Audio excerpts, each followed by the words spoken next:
solve x plus 3 times the bracket of x plus 2 equal to 12. Well, here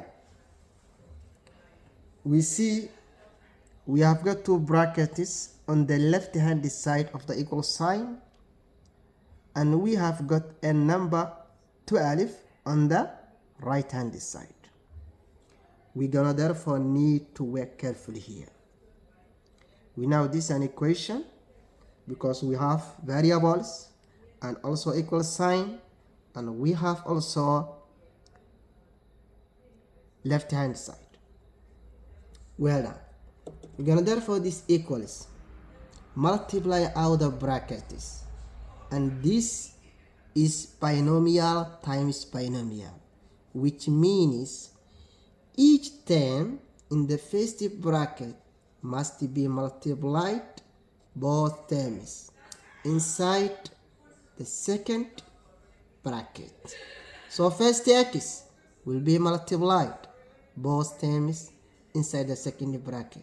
The same is true for plus 3 must be multiplied both terms in the second bracket. Well done. We don't touch the right hand side. Therefore, x times x will give me x squared. X times plus 2 will give me plus 2x. 3 times x will give me plus 3x. And 3 times 2 will give me 6. And this equal to 12.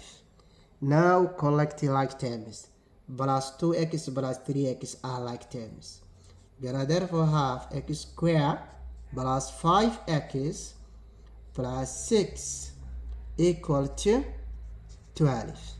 Now we need to get everything on the left hand side. We're gonna therefore say x squared plus 5x plus 6 minus 12 equal to 12 minus 12, because we need to get rid of 12, and in order to get rid of the 12 we need to subtract from both sides 12. This simplifies to x squared plus 5x plus 6 minus 12 simplifies to minus 6 equal to 0. Now we have quadratic equation in standard form. Yes, and our aim is to solve for x. Now we need to factorize.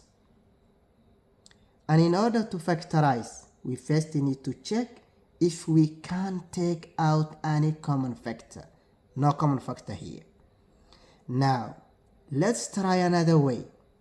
And this time, we're gonna check our coefficient of x squared. It's 1. Now, let's check our constant term is minus 6. The constant term minus 6, we check. Now, we have to find factor pairs of 6. Well, factor pairs of 6 are 1 times 6, also 2 times 3 if we use only natural numbers. Now we have to find factor pair that will give us plus 5. Okay, 2 plus 3 will give 5. Negative 1 plus 6 will give us 5. So there is many ways that we can find the plus 5. Well, in order to be the right way to choose the correct pairs, you need to check what operation has 6 got? Negative. What this negative sign telling you? It telling us the sign of the coefficient of x term must be two different signs. Well done. And the big one must be positive. We're gonna therefore choose minus 1 and plus 6. And we substitute in place of the 5x. Therefore, this simplifies x squared minus x plus 6x minus 6 equal to 0. Now, our steps going on, we then group. We're gonna therefore group x squared minus x in one group plus the group of 6x minus 6. Now we check each group. Can we take out any common factor? And remember, we always take out the highest common factor, which is in our first bracket or our first term, x. And inside the bracket we have left with x minus 1. In the second bracket, our highest common factor is 6.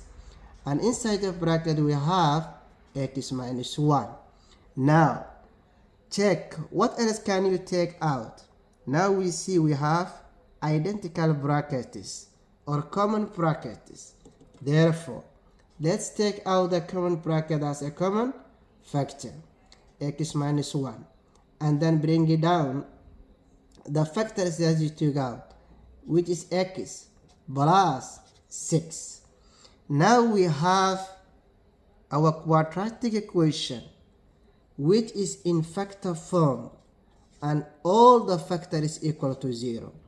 Now we're gonna take each factor separately and put each factor equal to 0. So let's take the first factor, x minus 1, and say it equal to 0. Our aim is to isolate the x. How? X got minus 1, so we add 1, and we do the same to the right side. Therefore, our x equals 1. Well done. On the other side, we have x plus 6. Therefore, let's take it also and put it equal to 0. Now, let's get rid of plus 6 in order to isolate the x.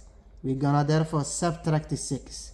And remember to subtract the other side. This therefore the x gives us equal to negative 6. Now we have find two solutions, 1 and negative 6. And we know, because our equation was quadratic equation with highest power of x was 2. Now, what you need is to check, is this valid? And let's make it quick. It was x plus 3 times x plus 2 equal to 12. Will this give us the right answer? Let's first substitute with minus 6.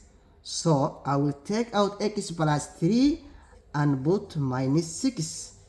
All in bracket plus 3 and then minus 6 plus 2. This all must give me the answer of 12. Okay, if I add 3 to negative 6, gives me negative 3. Okay, if I take out negative 6 and add to 2, gives me negative 4. Negative 3 times negative 4 gives me 12. Therefore, x equals negative 6 is valid.